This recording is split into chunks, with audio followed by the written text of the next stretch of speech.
हैदराबाद के red hills में ज़बरदस्त आतिशज़िदगी, रिहायशी मकान का ग्राउंड फ्लोर जलकर खाक। तफसीलात के मुताबिक चारशंबे की रात हैदराबाद शहर के रेड हिल्स इलाके में एक बड़ी आतिशज़िदगी का वाक़या पेश आया, जिससे मुकामी अफराद में खौफ व हिरास फैल गया है।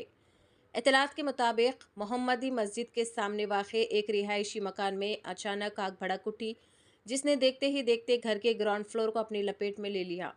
इस हादसे में ग्राउंड फ्लोर मुकम्मल तौर पर जलकर खाक हो गया, जिससे काफ़ी माली नुकसान हुआ है।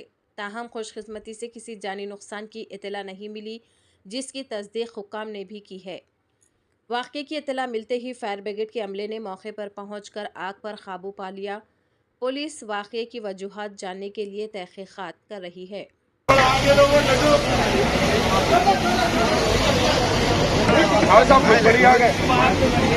निकाल लिया हमला है। अरे हाथ लगाओ, पाइप को हाथ लगाओ।